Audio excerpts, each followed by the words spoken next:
So people are buying these for extremely high price. People are waiting in line for hours to get these things. Do you feel comfortable telling me what you think one of them costs? Like, is that a Prada? For now, it's going higher because there's so few that people are trying to get these. Wow. Would you ever put this on your bag? Why would anyone pay $13,000 for a stuffed toy that looked like it crawled out of a mischievous fairy tale? This is Labubu, a scruffy, wide-eyed creature with long ears, sharp teeth, and a face that hovers somewhere between adorable and unnerving. It doesn't belong in the pastel world of Hello Kitty or the polished glamour of Barbie. Instead, it looks like something you might meet in a dream or a nightmare. And yet, this odd little monster has become one of the most coveted objects in the world. In the past year, Labubu has transformed from a niche art collectible into a full-blown cultural obsession.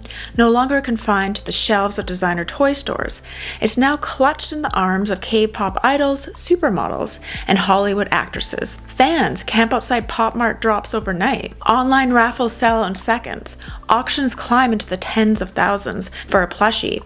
But the real question isn't why is it expensive, it's why do we care so much? Some call it ugly, some call it cute, some insist it's ridiculous, but almost everyone agrees it has a strange magnetic power. And maybe that's because Labubu isn't really about the toy at all, it's about what it represents. Today, we're going to unpack how Labubu went from an ugly little monster to a cult object of desire. We'll look at its roots in the art toy movement, explore why the ugly cute aesthetic resonates in this cultural moment, and consider what Labubu reveals about femininity, nostalgia, and consumerism today. Because Labubu isn't just a plush, it's a mirror of our anxieties, our contradictions, and our craving for comfort in a world that feels anything but.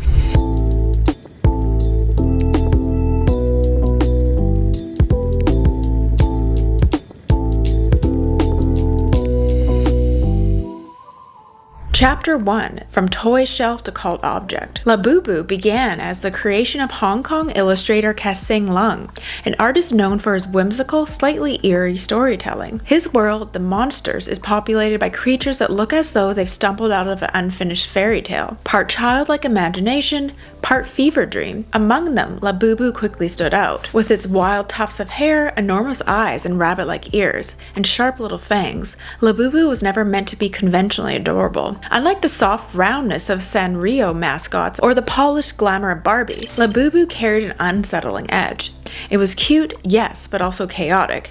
It had the kind of face you weren't sure you could trust, and that was precisely the point. In many ways, Labubu represents the next chapter in the story of designer toys, a cultural phenomenon that began in the late 1990s, emerging from urban art scenes in Hong Kong, Tokyo, and New York. The movement blurred the boundaries between fine art and consumer goods.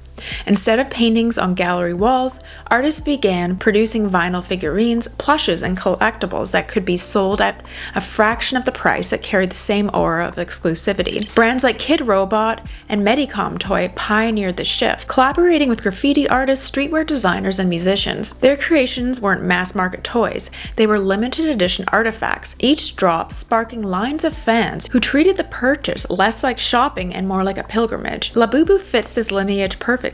When it entered the orbit of Pop Mart, the Chinese collectibles giant, it transformed from an underground character into a global obsession. Pop Mart popularized the blind box system, where buyers don't know which version of a toy they're getting until they open it. This created a thrill of chance, turning the act of unboxing into a ritual of suspense and desire. You might get the common version, but you might also pull the coveted secret edition, instantly worth hundreds, even thousands of dollars on the resale market. For collectors, this gamble wasn't just about luck, it was about identity, about being chosen by fate to own something rare. Scarcity became part of the story. Pop Mart released Labubu in tightly controlled waves, limited collaborations, regional exclusives, and time-sensitive drops that vanished in minutes. Online lotteries determined who even had the right to buy one. Overnight, the scruffy little monster became less like a toy and more like a modern talisman, a mark of belonging to an elite insider world. This tactic wasn't entirely new. We've seen the power of scarcity before the world of toys. In the 1980s, Cabbage Patch Kids sparked riots in department stores when parents fought over limited stock. In the 1990s, Beanie Babies were deliberately retired by their manufacturer to drive up prices, creating a speculative bubble where some toys resold for thousands. Even Tamagotchis in the early 2000s tapped into the lure of scarcity and novelty, creating a frenzy that blurred childhood play with adult obsession. Each of these crazes revealed something profound about consumer desire. People don't just want the toy, they want the story, the ritual, the sense of being part of a cultural moment. But what makes Labubu different is its deliberate embrace of art world exclusivity. Beanie Babies were marketed to middle-class families. Cabbage Patch Kids were mass-produced for department stores. Labubu, by contrast, is marketed like a luxury object. It doesn't just sit on shelves. It requires insider knowledge, patience, and often extraordinary sums of money to acquire. In this way, Labubu aligns more closely with sneaker culture or the luxury handbag market than with traditional toy trends. And as with sneakers and handbags, celebrity endorsement accelerated the craze. Soon, K-pop idols, models, and influencers were photographed clutching their Labubus, not hidden in bedrooms, but displayed like accessories carried to airports, photo shoots, and fashion events. These sightings did more than elevate the toy's status. They reframed it as a marker of taste and identity. To own a Labubu was no longer about simply liking its design. It was about declaring that you were part of a specific cultural inner circle, one fluent in the codes of rarity, irony, and aesthetic subversion. What's striking is how quickly this obscure monster crossed over from subcultural oddity to mainstream symbol. One moment it was a niche designer plush, the next it was commanding auction prices of over $10,000. In that leap, Labubu revealed the strange mechanics of our cultural moment, how quickly scarcity, celebrity, and nostalgia can alchemize something small and odd into an object of desire. Labubu had transcended its origins. No longer just a whimsical sketch brought to life, it became a status object, a symbol of aesthetic rebellion, and a mirror of our anxieties about consumption. To hold one was to hold more than a toy. It was to grasp a piece of cultural currency. Chapter 2, the ugly cute aesthetic. But why this creature? Why in a world filled with soft, perfectly designed mascots are we suddenly obsessed with a plush that looks unsettling?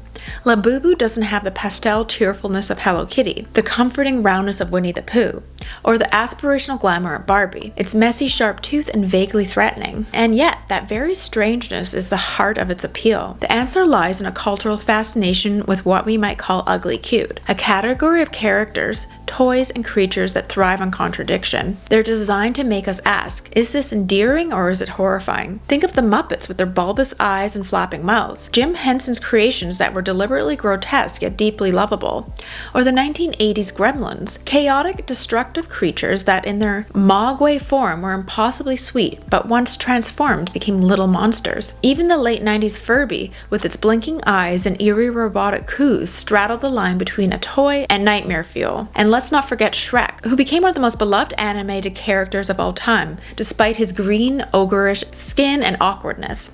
These figures all belong to the same tradition, the celebration of characters who are not conventionally pretty, but whose imperfections make them memorable, relatable, and oddly lovable. In Japan, this aesthetic has a name, kimo kawaii, gross cute. It's a cultural movement that embraces things that are simultaneously disturbing and adorable. Characters like Gloomy Bear, a pink bloodstained teddy bear with claws, epitomize this duality. So do many mascots in Japanese pop culture, which often lean into obscurity, strangeness, or mild discomfort rather than polished perfection. Kimo kawaii resonates because it feels honest. Life itself is rarely neat, glossy, or symmetrical. Labubu channels this energy perfectly, with its jagged grin and oversized eyes. It is part feral child, part trickster spirit. It's not designed to soothe. It's designed to unsettle and charm in equal measure. It reminds us that cuteness doesn't always have to be soft. Sometimes it can be sharp, a little dangerous, even mischievous. But why does ugly cute resonate so strongly now? One explanation lies in the aesthetic saturation of our digital lives. We are surrounded by polished beauty, Instagram filters that smooth every pore, AI-generated avatars that perfect every angle, influencers who present their lives of seamless symmetry and curated calm. In that landscape, perfection has become boring. Labubu feels like an antidote, messy, chaotic, and refreshingly unpolished. It embodies a kind of rebellion against the airbrush expectations of modern beauty culture. There's also a deeper psychological layer. Research shows that people are drawn to the uncanny, to things that make them slightly uncomfortable but not outright repelled. Psychologists call this the uncanny valley effect, the eerie tension that comes from something being almost familiar but not quite right. Labubu exists in that valley. It has the wide eyes and floppy ears of something cuddly, but its fangs and mischievous expression keep it from being entirely safe. That tension makes it fascinating. We don't just look at it, we can't stop looking at it. Historically, ugly cute has also been a space for subcultural identity. Loving something odd or unsettling becomes a way of rejecting mainstream taste. In the early 2000s, emo kids collected toys like ugly dolls, plush creatures with asymmetrical eyes and crooked smiles, and a deliberate handmade awkwardness. They weren't meant to look mass-produced or perfect, they were meant to be strange. Owning them was a quiet rebellion against the slickness of Disney or Mattel. Labubu, though now mainstream, carries the same aura of rebellion. To love it is to align yourself with something a little offbeat, a little countercultural, even when it costs thousands of dollars. And yet, ugly cute has always had a tender side. These creatures, whether gremlins, Furbies, or Labubus, are misfits. They remind us of the parts of ourselves that don't fit into the neat boxes of beauty, success, or polish. In their chaos, we see our own. That's why even when they're unsettling, they're comforting. They whisper, "You don't have to be perfect to be loved." In this way, Labubu represents more than just a toy. It reflects a shift in our collective aesthetics. Today we're tired of perfect. We're drawn to the messy, the feral, the flawed, because those things feel real in a world that increasingly feels artificial. Ugly Cute offers a kind of authenticity, a reassurance that not everything has to be smooth, symmetrical, or optimized. It's the aesthetic equivalent of ripping a hole in your perfect jeans. It's the imperfection that makes it interesting.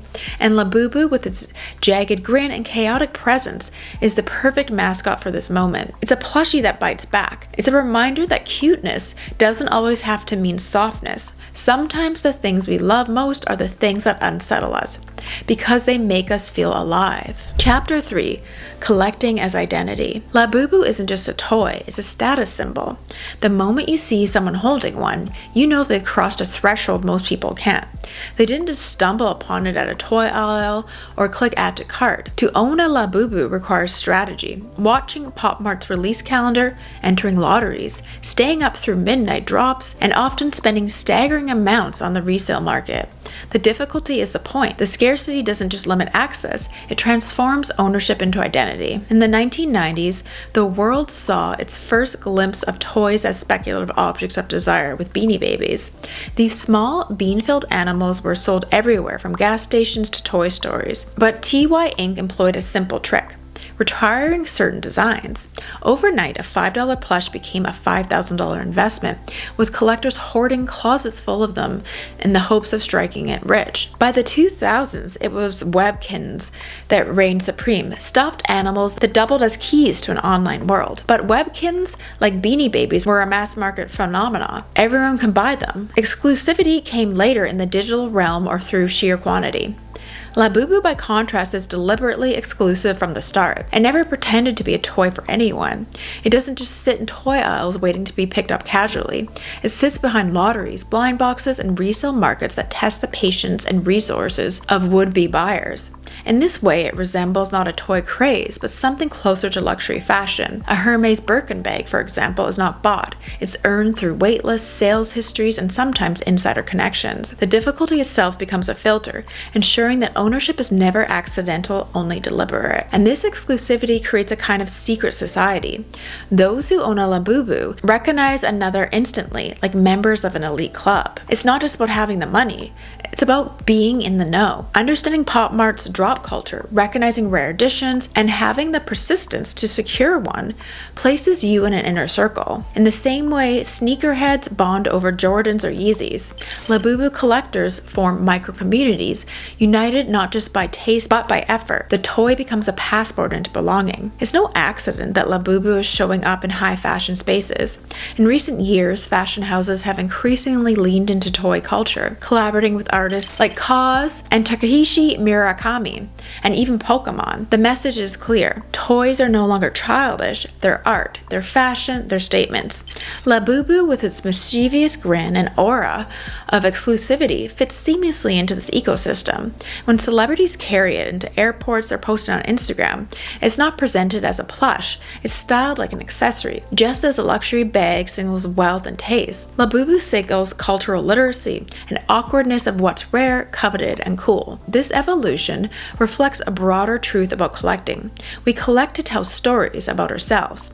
Anthropologists have long noted that collections, whether of shells, stamps, sneakers, or toys, function as extensions of identity. They show what we value, what we align ourselves with, and what worlds we wish to belong to. In a hyper-digital age, where personality is curated through posts and aesthetics, collecting has become even more performative. It's no longer just about what you own, it's about what you're seen owning. And Labubu is tailor-made for this performative consumption. Its size makes it highly photogenic, its scarcity makes it aspirational, and its aesthetic makes it instantly recognizable. To pose with one on Instagram is to say, I didn't just buy a toy, I secured an object of desire. It's the same logic that fuels hype culture in sneakers, streetwear, and handbags, where exclusivity translates into status. But Labubu isn't just about money or scarcity, it's about emotional luxury. Luxury in the 20th century was about material extravagance, gold watches, designer gowns, silk, and diamonds. In the 21st century, luxury has shifted. It's about emotional connection, nostalgia, and meaning.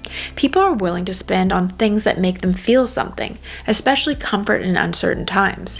Labubu, as both a plushie and an art object, straddles this divide perfectly. It's soft, huggable, and childlike, but it's also rare, expensive, and exclusive. It soothes the inner child while flattering the adult ego. This duality is what makes Labubu such a potent status symbol. It isn't just wealth signaling, it's taste signaling. Anyone can buy a luxury bag if they have the money, but not everyone will seek out a scruffy, fang-toothed toy. To carry a Labubu is to declare that you're in touch with something edgier, stranger, and more culturally niche. It's a status object disguised as whimsy. And perhaps that's why Labubu resonates so powerfully. It embodies the contradictions of modern identity. Childlike but elite, soft but chaotic, playful but serious. To collect Labubu is to participate in a cultural performance. One where toys aren't just toys. They're mirrors of who we are and who we want to be. Chapter 4. Why now? Labubu in a culture of escapism. Labubu's rise isn't just happening in a vacuum. Cultural obsessions never do. To understand why this scruffy, sharp-toothed plush has become the object of a global desire, we have to look at the world it was born into, a world defined by uncertainty, exhaustion, and instability. We are living through what psychologists call a perma-crisis. Economically, many young people feel locked out of the futures they were promised: home ownership, stable careers, a long-term security. Politically, instability feels constant. Digitally, we're overstimulated and burned out from lives lived perpetually online. And socially, loneliness rates are climbing even as our feeds are overflowing with faces. Against this backdrop, it makes sense that people are reaching for comfort, but not just any comfort. What resonates now are childhood comforts reimagined through an adult lens. That's where Labubu comes in. On the surface, it's a plushie, a soft, huggable object associated with childhood. But unlike the pastel innocence of a teddy bear or Hello Kitty, Labubu carries an edge. Its fangs, wide eyes, and mischievous grin make it a creature of contradictions. It's both endearing and unsettling, familiar and strange. This duality makes it the perfect mascot for our current cultural mood. We want nostalgia, but we don't trust sweetness anymore. This isn't new. Historically, periods of instability often produce cultural moments that romanticize childhood or fantasy, but with a twist. During the Great Depression of the 1930s, for example, audiences flocked to escapist cinema like The Wizard of Oz and Snow White, stories that offered a return to innocence but were shadowed by darkness and peril. In the 1980s, another decade marked by recession and political unease, children adored toys like Garbage Pail Kids and Gremlins, playful, grotesque figures that mock traditional cuteness. And in the early 2000s, amid post-9/11 anxieties, the internet gave rise to gothic neopets, creepy Furbies, and the rise of emo culture, where cuteness was laced with darkness. Labubu belongs to this lineage of dark nostalgia. It satisfies the need to return to childhood softness while acknowledging the chaos of the present. It's a toy for adults who no longer believe in perfect happy endings, but who still crave comfort in a form they can hold. This explains why Labubu resonates so strongly with adult girlhood nostalgia. In recent years, femininity has been reimagined not as one thing, but as a spectrum of contradictions. We see it in the rise of the coquette aesthetic, hyper-feminine bows, lace, and soft pinks, juxtaposed with knowing irony. We see it in the mob wife aesthetic, where women embrace over-the-top glamour, animal prints, and maximalism as a kind of camp rebellion. We see it with the enduring appeal of the clean girl look, where minimalism masks intense effort. Across all of these aesthetics, femininity is about playing with dualities. Innocence and power, softness and edge, chaos and control. Labubu mirrors the exact performance. It is both soft and sharp, ugly and cute, childish and elite. Its very existence embodies contradiction, which makes it feel deeply aligned with the way femininity is currently being performed online. To carry a Labubu is not just to own a plush, it's to participate in this broader cultural script of messy, contradictory self-expression. There's also the issue of authenticity. In a world dominated by AI-generated beauty, airbrush perfection, and curated feeds, Labubu feels refreshingly raw. Its face is chaotic, imperfect, and feral. It doesn't conform to the pastel perfection of most childhood mascots. Instead, it insists on its own strangeness, and in that sense, it speaks to a desire for something real, something that acknowledges life's discomforts instead of pretending they don't exist. Another reason Labubu feels so timely is its role as a collectible object of escape. In an age where physical spaces feel unstable, workplaces disrupted, and cities unaffordable, social lives fractured, objects become anchors. They're tangible, unchanging, and their there-ness feels secure. Collecting has always offered a sense of control, but now it also provides comfort. Owning a Labubu isn't just about status, it's about having a piece of the world that feels solid in your hands, something you can cradle when everything else feels fleeting. This is why Labubu's cultural rise parallels broader escapist movements like cottagecore, slow living, and Y2K nostalgia. All of these trends are about retreat, into fantasy, into the past, into aesthetic worlds that feel safer than reality. The difference is that Labubu doesn't offer a perfect fantasy. It's messy, odd, and a little scary, like the world itself. It doesn't promise safety. It promises solidarity, a plush for people who know the world is unstable but want comfort anyways. But perhaps most importantly, Labubu is a plush for an era of contradictory desire. We want softness, but we also want edge. We want childhood innocence, but we don't trust innocence without irony. We want luxury, but we also want whimsy. Labubu delivers all of that in one scruffy package. It lets us hold on to the comfort of a plushie without sacrificing the complexity of adulthood. And that's why Labubu feels so perfect for right now. It's not just a toy, it's a cultural diagnosis. It tells us what we already know, that nothing feels stable, that comfort is complicated, and that our desire for escape has to be laced with chaos to feel believable. Labubu is not a plush for an innocent world, it's a plush for our world, unstable, anxious, and yearning for something soft to hold, even if it has fangs. Chapter 5. From Plaything to Performance. Another reason for Labubu's cult appeal. It's perfect for the camera. In an era where everything we buy is also something we post, objects don't just live in our homes, they live in our feeds. The rise of Instagrammable commodities has taught brands to design for the lens first and functionality second. Think of skincare fridges, Stanley Cup, or Squishmallows. Everyday items that become cultural phenomenon not just because they were useful, but because they photographed well. Labubu falls squarely into this category. Its oversized eyes, scruffy tufts, and wide, toothy grin make it instantly recognizable on a screen. Whether it's perched on a shelf or tucked under an arm, it demands attention. It's not just a toy, it's a prop, a performer, a character in the ongoing theater of online identity. But unlike mass-marketed items, Labubu carries an aura of exclusivity. A Squishmallow can be picked up at Target. A Stanley Cup can be restocked with relative ease. Labubu, on the other hand, is exclusive. To post one online is to signal not only taste, but access. The image says, I didn't just buy something cute. I hunted, I won, and I paid. The post becomes a kind of flex, broadcasting both authenticity, I like weird toys, and aspiration. I spent $13,000 on a weird toy. This duality is what makes Labubu so compelling in a digital age, where consumption has become performance. Social media has blurred the line between private enjoyment and public display. A toy once meant for the intimacy of childhood bedrooms now functions like a luxury handbag, carried into airports, photographed in cafes, showcased for outfits of the day. The difference is that Labubu carries a patina of irony. Unlike a Birkin bag, which screams wealth, Labubu whispers something stranger. I'm in on the joke, but I'm also above it. It's a statement that merges sincerity with self-awareness, aligning perfectly with how identity is crafted online.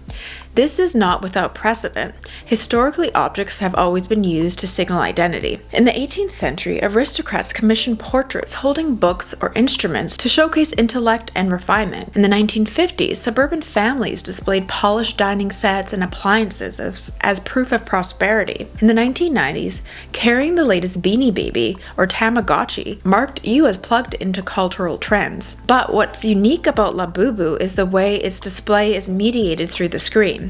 The value isn't just owning it, it's in showing it, photographing it, and joining the collective performance of its cult. And in that performance, Labubu creates community. A post about scoring a rare Labubu invites comments, likes, and validations from others who know the struggle. It turns solitary consumption into shared recognition. Online collectors trade photos of their shelves, debate edition values, and bond over the rituals of unboxing. In this way, Labubu functions like sneakers or a luxury makeup haul.